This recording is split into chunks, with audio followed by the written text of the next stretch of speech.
Allô. Bonjour 180. Ah, il danse bien. Qui paierait pour aller voir le show de ce gars-là? Je pense pas grand monde. Merci d'être ici ce matin. Moi, c'est Ghislain Moussoudji.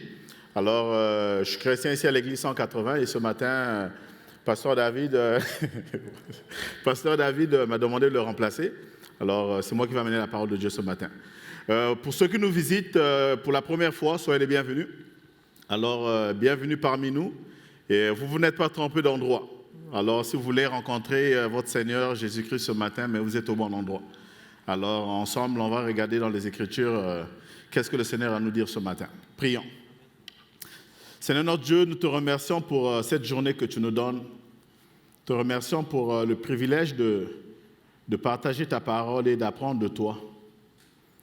Seigneur, parfois je me demande sans te connaître qu'est-ce que ma vie serait. Et je te loue, Père, pour ta parole.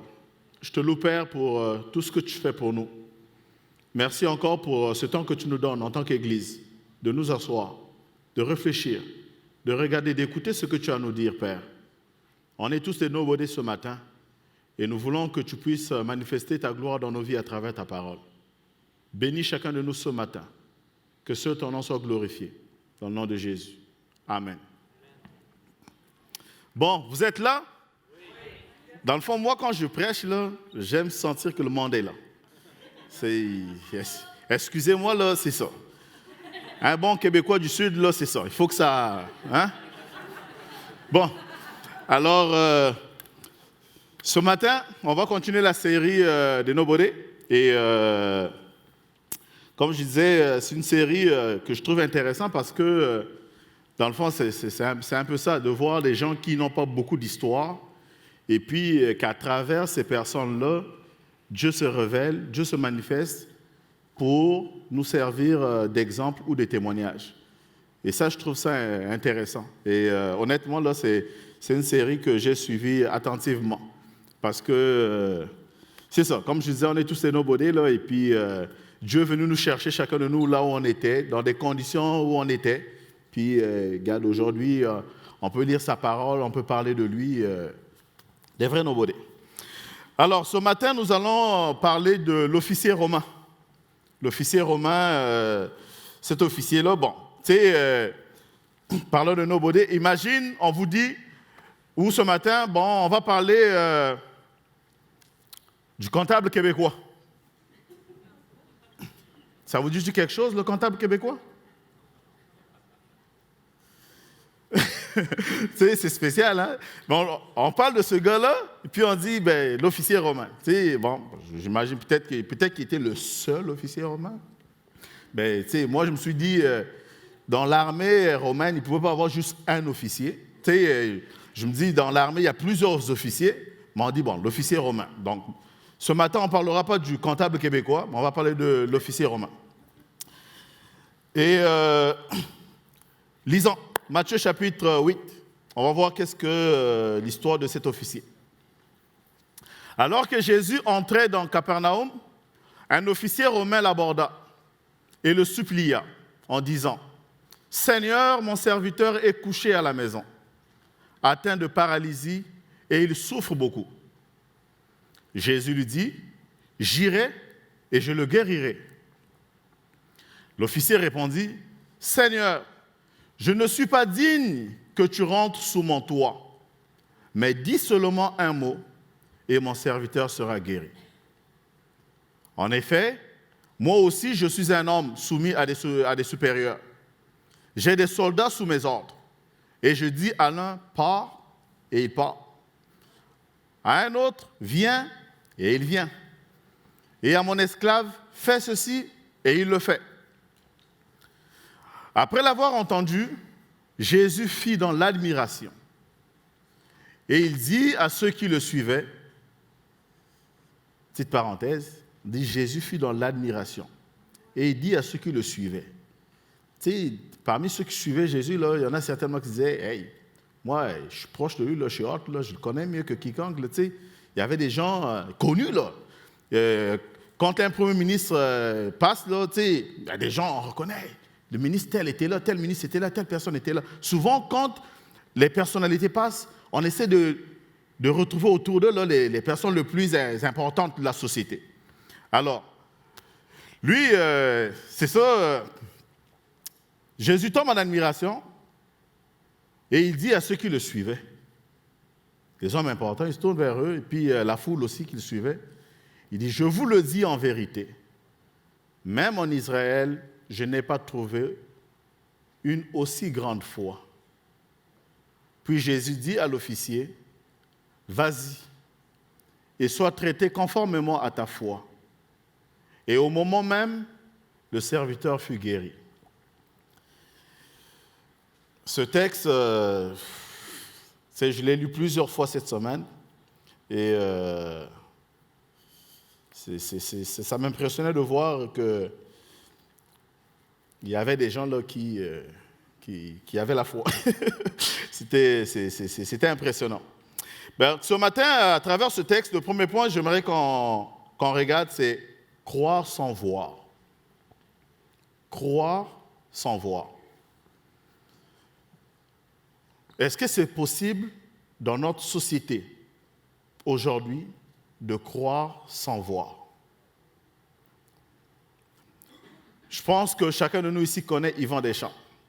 Yvan Deschamps, lui, il disait « Je ne veux pas le savoir, je veux le voir ». Ça vous dit-tu quelque chose, cette phrase-là? Je ne veux pas le savoir, je veux le voir. Dans un de ce monologue-là, il parlait de la télévision. Il dit, nous, on ne veut pas le savoir, on veut le voir. Et souvent, c'est ça dans notre société. Je ne veux pas le savoir, je veux voir. Si je vois, là, je vais croire. Et ce matin, on va parler de croire sans voir. Est-ce que c'est possible de croire sans voir? Qu'est-ce qui peut amener l'être humain aujourd'hui de dire, je veux croire, je veux faire confiance, je veux avancer. Même si je n'ai pas tout vu, même si je n'ai pas vu ce que tu me dis ou peu importe, mais je veux avancer. On est dans une société où on a tendance à penser que croire, faire confiance à Dieu, croire aux Écritures, croire à la parole de Dieu, c'est une façon de ne pas être intelligent parce que c'est le domaine spirituel, c'est la foi. Alors, souvent, les gens qui croient, on est associé aux pauvres, on est associé aux moins instruits, on est associé aux gens qui sont dépourvus ou les gens qui sont en manque et puis qui trouvent juste quelque chose où s'attacher. Mais ce n'est pas vrai. Ce n'est pas vrai. Est-ce que c'est possible de croire sans voir? Souvent, on a tendance même à faire plus confiance à l'être humain. Il y a une phrase qu'on dit souvent, tu n'as pas besoin de le montrer, je te crois. N'est-ce pas? Tu sais, tu parles avec un chum, il dit, mais tu sais, telle chose, hey, veux-tu le voir, je vais te le montrer. Non, tu n'as pas besoin de le montrer, là, je te crois. On le dit avec les êtres humains. Mais quand il arrive la parole de Dieu, quand on vient parler pour Dieu, j'aimerais savoir, moi. Tu sais, j'aimerais voir des preuves, moi. Tu sais, pour être capable de croire à ce que tu me dis, là, j'aimerais avoir des preuves. C'est le danger qu'on fait. Et on met une barrière. On met une barrière tout de suite parce que la barrière qu'on met de vouloir voir avant de croire, mais ne peut pas nous permettre d'accéder à ce que Dieu veut nous révéler. Parce que tu te mets déjà une barrière toi-même. Développe une curiosité pour dire, regarde, tu me parles de Dieu, tu me parles de la parole de Dieu, tu me parles de la Bible, je vais développer ma curiosité, je vais lire, je veux le savoir. Et puis si c'est bon, je vais le croire. Plutôt que de dire, je ne veux pas le savoir, je veux... C'est ça. Alors, on se met des barrières tout de suite en partant qui nous empêchent de voir ce que Dieu veut nous montrer. Dans le texte qu'on a regardé dans Matthieu, ce qu'on voit chez cet officier romain, c'est quelqu'un qui reconnaît son incapacité devant Dieu. Quand il parle à Jésus-Christ et le Seigneur lui dit, regarde, c'est pas grave là, je vais aller voir ton serviteur, je vais aller le guérir. Il dit, Seigneur, je ne suis pas digne que tu rentres sous mon toit, au verset 8. Il reconnaît son incapacité. Il reconnaît la seigneurie de Jésus. Il sait que Jésus est Seigneur. Jésus est le Fils de Dieu. Il reconnaît quasiment que Jésus c'est le Messie, l'envoyé de Dieu. Il dit, Seigneur, moi là, je ne suis pas digne que tu rentres sous mon toit. Souvent, ce qu'on fait, lorsqu'on nous parle de la parole de Dieu, on se met là. Bon, toi la parole là, ben dis-moi ce que tu as à me dire à ce temps. Je vais t'écouter, puis je vais voir. C'est déjà une barrière qu'on met. Lui, cet officier-là, connaissant la seigneurie de Jésus, connaissant l'autorité de Jésus, il a reconnu son incapacité. Et en quelque sens, reconnu sa faiblesse, qui avait besoin de Jésus. Sa faiblesse, pourquoi? Parce que non seulement c'est quelqu'un qui avait l'autorité, non seulement c'est quelqu'un qui avait des esclaves à son service, il n'était pas capable de guérir son esclave. Il voyait souffrir, il voyait pleurer, il voyait paralysé là. Il regardait seulement avec ses yeux, il ne pouvait rien faire. Il était incapable. Est-ce que ce gars-là, ce soldat-là, cet officier dont on parle aujourd'hui, il était incapable dans sa vie? Non. Reconnaître son incapacité devant l'autorité de Jésus-Christ ne fait pas de toi un faible. Ne fait pas de toi quelqu'un qui n'est pas capable dans d'autres choses dans la vie. Ça se peut que ce bout-là, tu as besoin de Jésus. Et l'officier romain, il a reconnu cette incapacité. Il savait que seul Jésus pouvait guérir son esclave. Seul Jésus pouvait faire quelque chose dans la vie de cette personne. Cet officier-là, c'est un païen. Ce n'est pas un juif. C'est quelqu'un qui n'avait pas... il n'y avait rien de naturel qui pouvait vraiment faire que, regarde, lui, il a été enseigné par son père parce qu'il est de la lignée de David.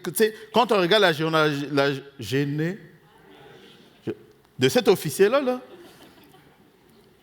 il est de la ligne, pas de la lignée de David, d'où on dit, ben, regarde, il a dû entendre parler dans sa famille.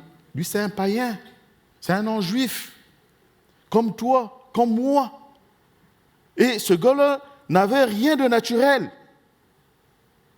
C'était un homme ordinaire comme toi puis moi qui avait une bonne job seulement. Lui, ce qui était bien pour lui, là, à cette époque-là, il avait une bonne job. C'était un officier de l'armée. Mais c'était un gars ordinaire. Il n'était pas un chef religieux, il n'était pas quelqu'un qui... Il n'avait même pas le droit d'aller à la synagogue, lui. Donc, c'était un gars ordinaire. C'était quand même monsieur, madame, tout le monde. Comme toi puis moi ce matin. Ce qu'on définit dans cet homme-là, la seule description qu'on voit, on dit que c'était un officier. Donc, c'est juste sa job. C'est quelqu'un qui avait une job, une bonne job. Mais cette personne-là, il avait accès à Jésus. Il est allé vers Jésus, il avait accès à Jésus. Est-ce que Jésus, c'est la personne qui dit, ben, je choisis la catégorie des gens qui vont rentrer? Non. Jésus accueille tout le monde. Lui, il a reconnu son incapacité. Et il a su que seul Jésus pouvait faire quelque chose. Et il savait que Jésus était omniprésent, Jésus était omniscient, Jésus était omnipotent pour sauver. Il savait l'autorité de Jésus. Il savait la puissance de Jésus. Il savait que Jésus était omniprésent. On voit dans le texte qu'on lit, il dit, Seigneur, tu n'as pas besoin de te rendre là. Dis seulement un mot là, ça va se faire. Tu n'as pas besoin d'y aller. Pourquoi? Parce qu'il sait que Jésus est omniprésent. As-tu besoin de voir Jésus? Parce que nous, le Jésus qu'on nous montre, on sait que c'est le gars avec la robe blanche là, en gougoune là. C'est l'image qu'on a en tête, ok? Ben, tu sais, as-tu besoin de voir ce gars-là encore aujourd'hui, en train de marcher, pour dire, ben, regarde, là, je vais aller le voir, je vais lui poser mes questions. Croire sans voir. Lui, il savait que Jésus était omniprésent. Jésus est ici ce matin dans cette salle. Jésus t'écoute. Jésus t'entend. Jésus te voit. Ici ce matin. Tu n'as pas besoin de le voir avec tes yeux. Tu n'as pas besoin de voir sa silhouette. il est ici ce matin. Et l'officier a dit, Seigneur, tu n'as pas besoin de te déplacer. Dis seulement un mot. Parce qu'il savait que Jésus était omniprésent. Il savait que Jésus était omnipotent. La puissance de Jésus, l'autorité de Jésus, il l'a reconnu. Lui, il savait que Jésus, c'est lui qui avait l'autorité. Et que si Jésus disait seulement un mot, la chose se ferait. On va voir au verset 9, je trouvais ça intéressant, je veux quand même le souligner. Il dit, en effet, moi aussi je suis un homme soumis à des supérieurs. Il savait qu'en haut de lui, là, il y avait des boss qui disaient, ben regarde, je fais ça. Donc, je ne sais pas si on les appelle les super officiers, là, ou comment, là. Tu sais, en haut de lui, il y avait des boss. Et il dit, moi aussi je suis soumis à des autorités. J'ai des soldats sous mes ordres. Il dit par contre, ben, moi aussi, là, j'ai des gens qui sont sous mes ordres. Quand je dis à l'un part, il part. À un autre vient et il vient, et à mon esclave fais ceci, il le fait. Au verset 9, quand l'officier dit ceci, on le voit bien, avant de dire cette phrase, au verset 8, il dit, Seigneur, je ne suis pas digne que tu rentres sous mon toit, comme je l'ai mentionné tantôt, mais dis seulement un mot. Dis seulement un mot. Et après ça, il parle de l'ordre de la hiérarchie. Il dit, moi je suis soumis à des autorités. Donc j'ai des supérieurs qui me donnent aussi des ordres. Quand ils disent un mot, moi je le fais. Mais moi aussi, là, quand je dis un mot à mes soldats ou à mes esclaves, ben ils obéissent, ils le font. Mais toi, Jésus, là, c'est toi l'autorité suprême. C'est toi l'autorité suprême. Alors si tu dis seulement à la paralysie de s'en aller, là, mais il va se sauver. Parce que c'est toi, Jésus, qui a l'autorité. Il reconnaissait l'autorité de Jésus. On nous parle d'un officier. On parle de l'armée. Et dans l'armée, on voit, il y a des grades, il y a des galons. On parle de l'autorité. Quand on parle de l'armée, on parle de l'autorité. Il y a des chefs, il y a des subalternes, il y a des gens qui sont soumis aux autorités. À l'autorité du chef. Quand le chef ordonne un mot, cela se fait. Et lui, en tant qu'officier, étant un gars de l'armée, il savait que Jésus avait l'autorité suprême, était au-dessus. C'est le chef suprême des armées, Jésus-Christ. Il a reconnu l'autorité de Jésus. Moi, j'ai des gens à qui je dis, fais ceci, ils font. Viens ici, il vient. Va là, il le fait. Seigneur, dis seulement un mot. Dis un mot. Tu n'as pas besoin de te déplacer.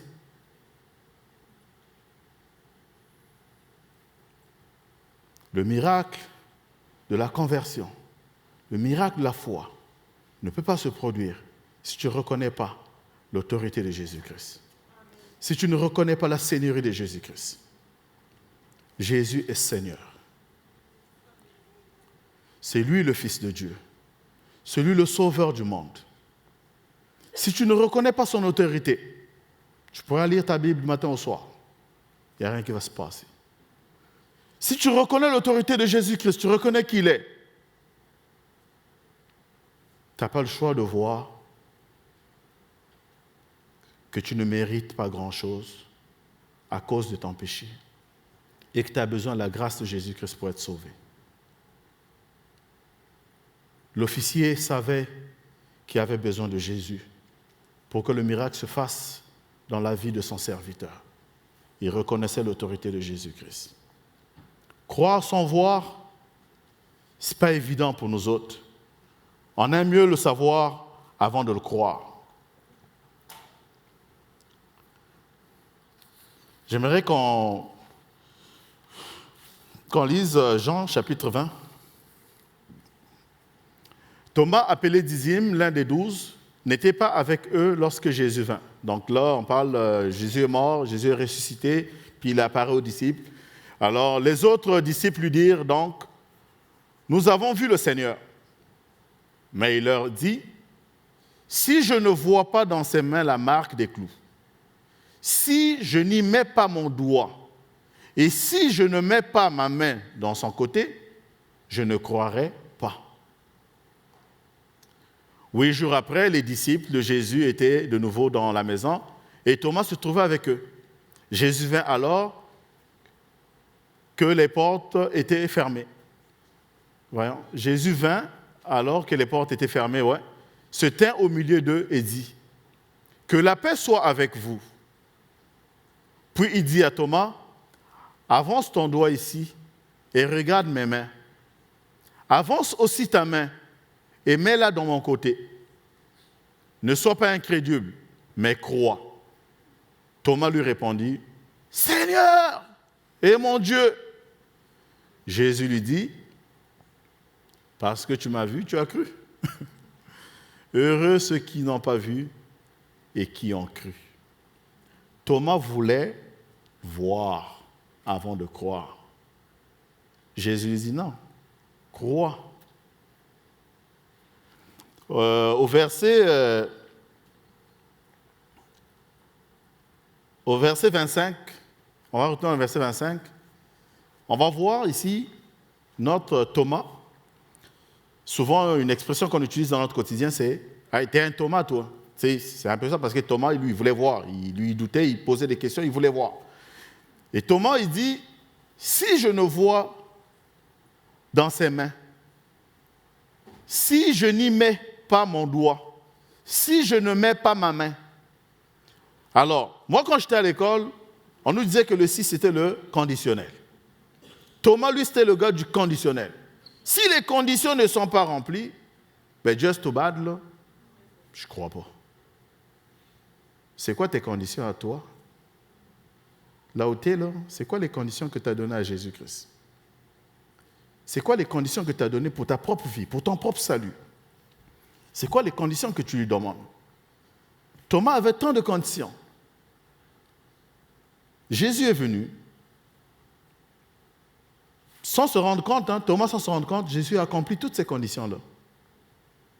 Ce matin, peu importe la condition que tu as, la réponse est dans la parole de Dieu.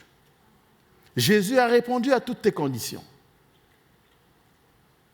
C'est quoi la condition qui t'empêche aujourd'hui de croire? Qu'est-ce que tu veux voir pour croire? Parfois, nous nous mettons des barrières nous-mêmes, comme je disais. On se met trop de barrières. Des fois, on pense trop. On a-tu besoin de penser tant que ça? Des fois, on pense trop, on se met des barrières nous autres mêmes. Et puis, tu sais, pourquoi? Crois. Fais confiance. Avance. Et Jésus ne déçoit jamais celui qui lui fait confiance. Jésus ne déçoit jamais celui qui vient à lui. Il ne met jamais à la porte celui qui vient à lui. Jésus prend soin de celui qui vient à lui. Fais confiance à Jésus. Crois. Avance avec lui. Et il ne t'abandonnera pas. Il dit, heureux ceux qui n'ont pas vu et qui ont cru. Honnêtement, là, la plupart de nous autres, là, on fait partie de ça. Tu sais, on croit, on n'était pas là quand Jésus est arrivé sur terre. Mais ce que Matthieu me rapporte ce matin, moi, je le crois. Je crois que Matthieu, il ne compte pas de mentir. Comme je dis à mon chum, là, laisse faire, je n'ai pas besoin de voir tes images, là, je te crois sur ce que tu me dis. Ben, c'est ce que je dis à Matthieu. Matthieu, c'est beau, là, je crois ce que tu me dis. Je fais confiance, j'avance. Dieu n'a pas de problème que l'on voit. Tu sais, on peut se dire, ben, là, ok, tu dis, il ne faut pas voir là, pour croire, mais à un moment donné aussi, là, on a des yeux pour voir, là, ça vaut quand même la peine de voir. Tu sais, on ne peut pas juste croire sans voir. Oui, vous avez raison. Mais Dieu n'a pas de problème que tu vois. Seulement ce que Dieu te dit ce matin, si tu crois, tu verras. Ce n'est pas qu'il ne veut pas que tu vois. Si tu crois, tu verras. Tu sais, moi, quand j'étais à l'école au secondaire, là, on équilibrait les équations. Tu sais, je sais qu'on est très scientifique, là, on est très mathématique, nous autres, là, tu sais, on est très rationnel, nous autres. Mais l'équation, là, quand tu avais une équation à balancer, ben, il fallait que tu rajoutes telle affaire là, que tu rajoutes là, pour que ça balance. Pour que, après, une fois que tu as rajouté ce qu'il faut, OK, mon équation balance, j'arrive au résultat. Ici, ce matin, c'est la même chose. Pour que l'équation balance, là, ne fais pas les choses à l'envers. Ne cherche pas de voir avant de croire. Il te dit, crois, puis tu verras. Si tu fais ça dans cet ordre-là, ton équation balance. C'est l'ordre. Changeons pas d'ordre. C'est l'ordre que Dieu établit. Si tu crois en Dieu, si ce matin tu es curieux, tu veux savoir ce que Dieu veut t'enseigner, tu veux savoir ce que Dieu veut pour toi, il te demande de croire. Il te demande de lui faire confiance. Et tu verras. Et Dieu dit, mettez-moi de sorte à l'épreuve. Dieu, c'est ça qu'il veut. Challenge-le. Mets-le au défi. Mais tu peux être sûr, là, tu ne seras pas dessus. Parce que lui, sa gloire sera toujours là.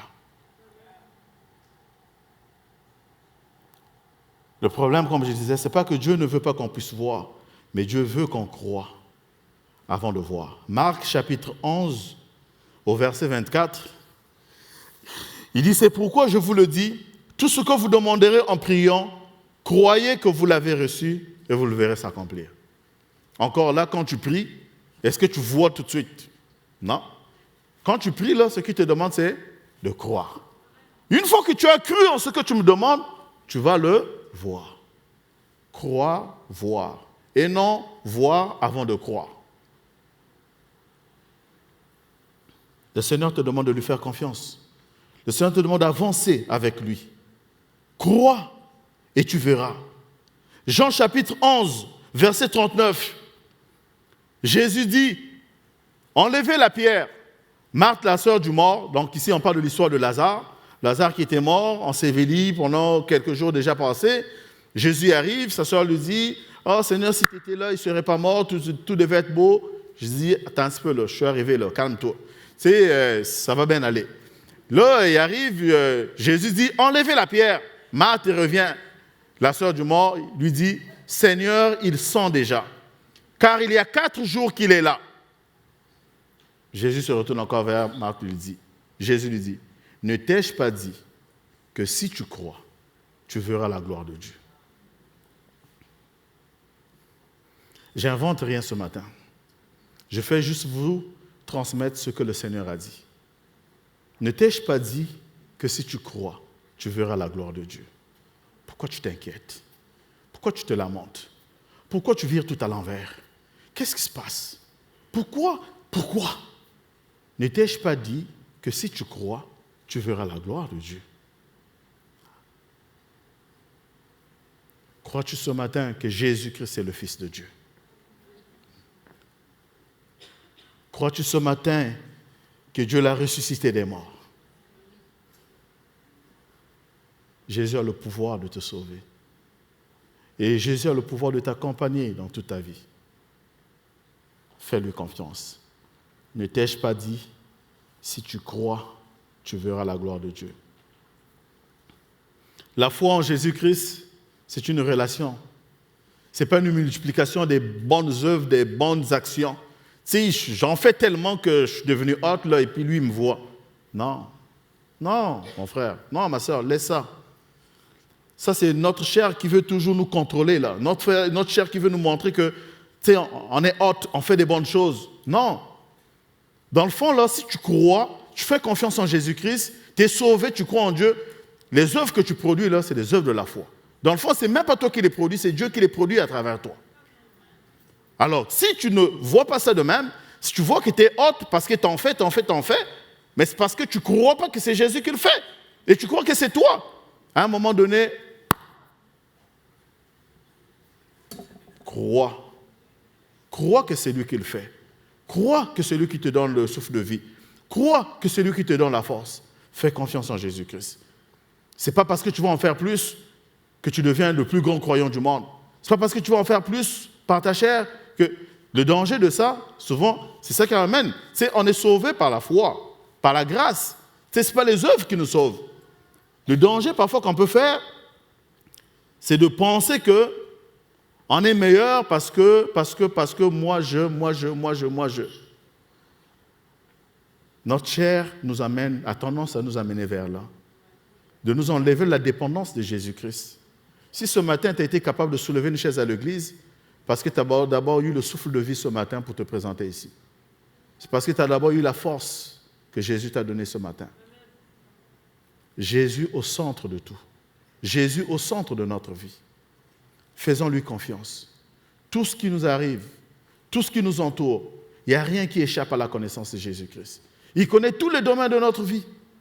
Il les connaît. Jésus va t'accompagner. Mais il y a besoin que tu te fasses confiance. Je reviens sur le mot confiance parce que c'est la clé, c'est la base.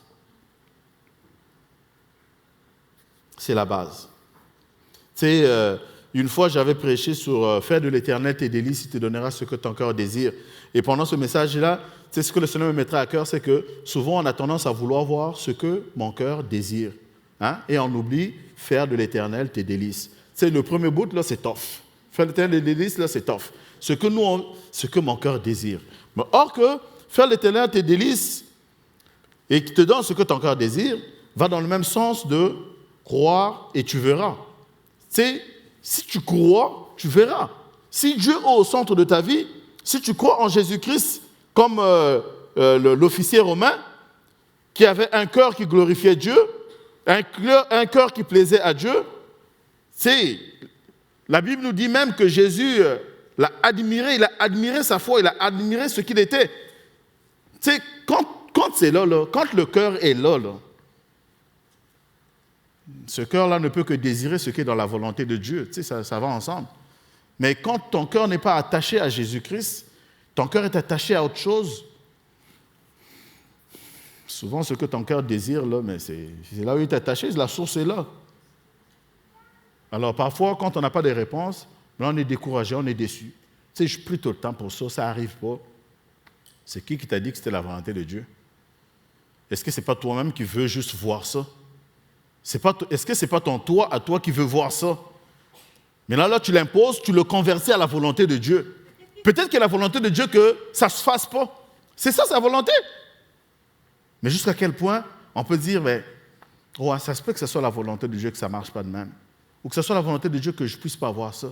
Mais pour arriver à ce raisonnement-là, il faut y faire confiance. Il faut croire, il faut te faire confiance. Parce que si tu as confiance en lui, quand les choses arrivent, les difficultés et tout, tu t'attaches à lui. Dis, regarde, je te fais confiance, je te suis. Montre-moi ce que tu as à me montrer. C'est pas toujours beau, là, c'est pas toujours rose, là. S'il était encore vivant, on lui poserait la question, là, Job, il nous dirait un mot là-dessus, là. C'est pas drôle, là. Il a fait confiance, mais il a trouvé ça tough, pareil, Job. Il y a des journées où c'est tough. Il y a des moments où c'est difficile. Ça, on ne se le cachera pas, là. Il y a des moments où on braille. C'est normal de pleurer. C'est normal de trouver ça difficile. Mais c'est toujours la source. Si tu es plugué sur le 120, sur le 220, si tu es plugué sur Jésus-Christ, tu finiras toujours par t'en sortir. Parce que Dieu va te donner la force, il ne va pas t'abandonner. Amen. Dieu va te donner la force, il ne va pas t'abandonner. Alors, faisons confiance à Jésus-Christ. Faisons-lui confiance et il ne va pas nous décevoir. C'est, quand je parle de confiance, je parle de la foi. C'est quoi la foi? La foi, là, ce n'est pas juste une affaire de non-croyants. Ce n'est pas non plus l'affaire des nouveaux croyants seulement. Mais la foi, là, c'est l'affaire de tout le monde. C'est le troisième point que j'aimerais qu'on aborde. Sauver par la foi et vivre par la foi. La confiance, là, comme je disais, là, c'est dire aujourd'hui, Seigneur, là, je te donne ma vie. Tu sais, je me bats, je vois bien que c'est tough. Je réalise là que je ne suis pas capable de me sauver moi-même. Je ne suis pas capable de... Tu sais, le péché que je veux laisser, là, que je veux abandonner, là, je ne suis pas capable. Je vois mon imperfection. Ce que mes yeux me montrent, là où mes yeux m'amènent, là où mes oreilles m'amènent, là où mon cœur m'amène, c'est toujours tough. Je me bats quasiment à tous les jours. J'ai besoin de toi. Il n'y a que toi qui peux me sauver. Il n'y a que toi qui peux venir enlever ce péché-là dans ma vie. Il n'y a que toi qui peux me donner ton innocence. Il n'y a que toi qui peux m'enlever la culpabilité que j'ai. Tu fais confiance à Jésus, tu cries à lui. Et il va venir vers toi. On va aller dans Éphésiens chapitre 2. Verset 8, il dit, en effet, c'est par la grâce que vous êtes sauvés, par le moyen de la foi. Et cela ne vient pas de vous, c'est le don de Dieu. Oh boy. Encore, ça ne vient même pas de toi, tu n'as même pas d'effort à faire. N'est-ce pas merveilleux? Hein? La foi, c'est un don de Dieu. Ça ne vient même pas de toi, tu n'as pas besoin d'aller soulever je ne sais pas quoi. Tu n'as pas besoin de pelleter là, le matin là, pour avoir la foi. Là. C'est un don de Dieu. Tu n'as qu'à te tourner vers lui et lui dire, regarde, je veux le recevoir, ce don-là. Donne-le-moi par ta grâce. Hein? C'est de se tourner vers Jésus. C'est tourner vers Jésus, de crier à lui. Et il va faire son œuvre dans ta vie. On est sauvé par la foi en Jésus-Christ. Si tu ne fais pas confiance en Jésus, si tu ne crois pas, mais tu n'es pas sauvé. Tu ne le seras pas non plus.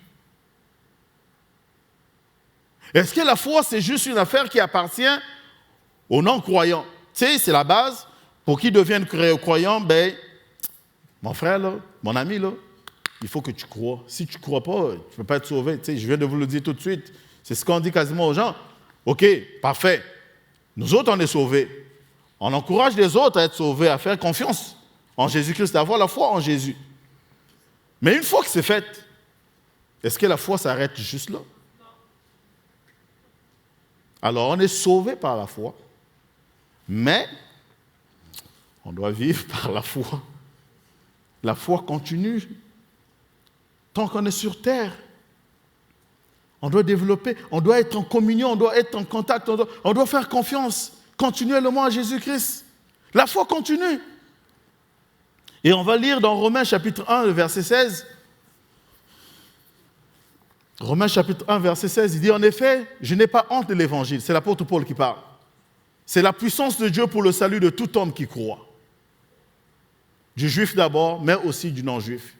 En effet, c'est l'évangile qui révèle la justice de Dieu par la foi et pour la foi. Comme cela est écrit, le juste vivra par la foi. Alors, nous sommes des justes parce que Dieu nous a déclarés justes. Il a enlevé la condamnation qui pesait sur nous. Il nous déclare justes. Mais seulement il dit, toi mon gars, là, tu vivras par la foi. Pas par tes forces, pas par tes œuvres. Tu vivras par la foi. Comment ça s'applique dans notre quotidien? Comment ça s'applique dans notre vie de tous les jours? Vivre par la foi. Vivre par la foi. Tu sais, quelqu'un qui dit, ben, je fais confiance en Dieu, on dit, ah, lui, il abandonne, il ne veut pas se battre. Mais, tu sais, va te battre si tu veux. Faire confiance à Dieu, c'est de marcher avec lui tous les jours. Faire confiance à Dieu, c'est de considérer sa voix, de considérer sa parole, de considérer ce que Dieu a à nous dire. Faire confiance à Dieu, c'est de reconnaître l'autorité de Jésus-Christ.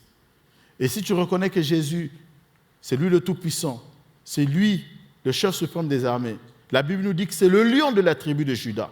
Vous le savez, hein? Le lion, on dit c'est le roi de la forêt, n'est-ce pas? Dans la forêt, c'est le lion qui mène. On dit Jésus, c'est le lion de la tribu de Juda. Alors quand tu reconnais cette autorité-là, cette puissance-là, qui il est, et que tu vois ton incapacité, tu regardes qui tu es, mais tu n'as pas de choix que de t'attacher à Jésus, afin qu'il te donne la vie, afin qu'il t'accompagne. Jésus admire, si on peut retourner dans dans Matthieu 8,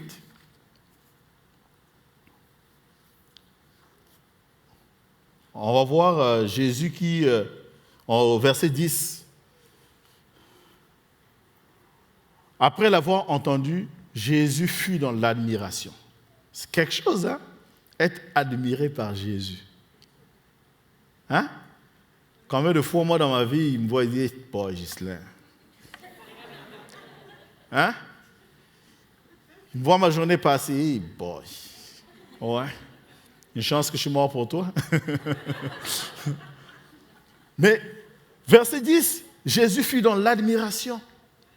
Est-ce qu'on a besoin d'être héros pour que Jésus nous admire? Non. Non. Mais ce que Jésus admirait dans cette personne, c'est sa profession, ce qu'il sortait dans sa bouche. Ce qui sortait dans sa bouche qui démontrait qu'il reconnaissait l'autorité de Jésus. Il dit, moi j'ai des boss, mais j'ai des subalternes, mais toi Jésus, tu es encore plus haut que tout ce monde-là.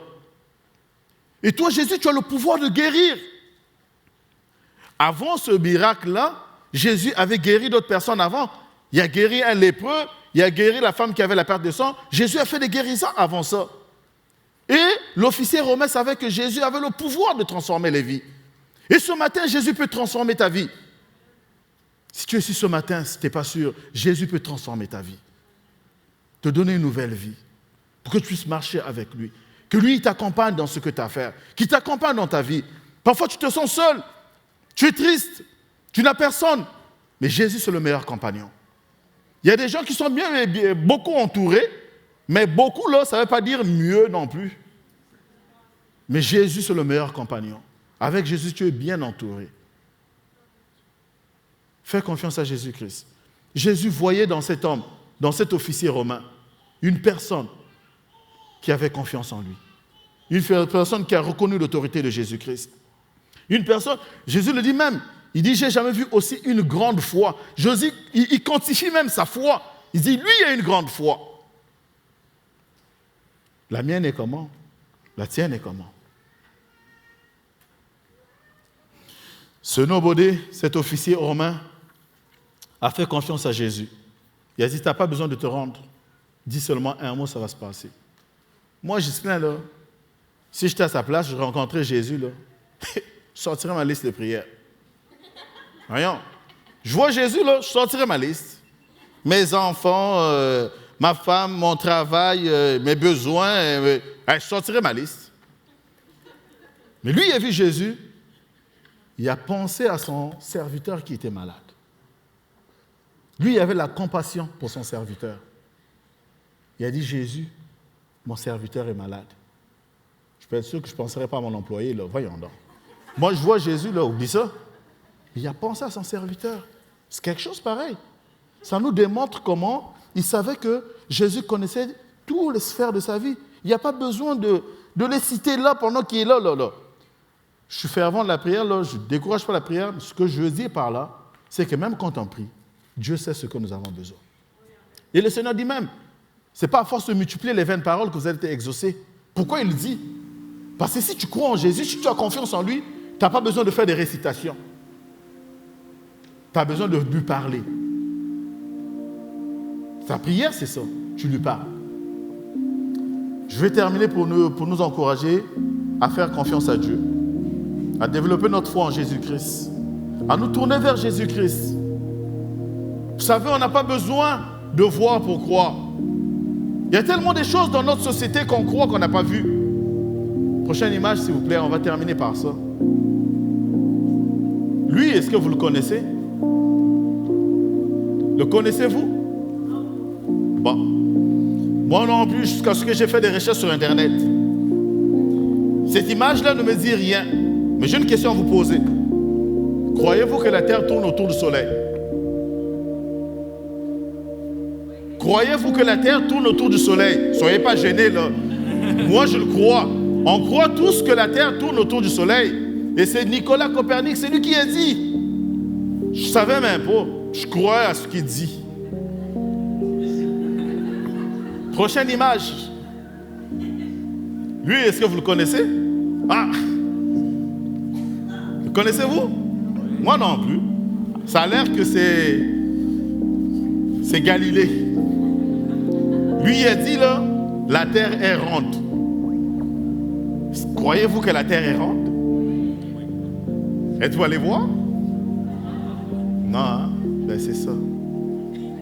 On n'est pas allé voir. Il n'y a personne qui allait voir pour se rendre compte que la terre est ronde. Il n'y a personne qui allait voir pour voir que la terre tourne autour du soleil. Copernic l'a dit. Galilée l'a dit. On le croit. Mais le prochain,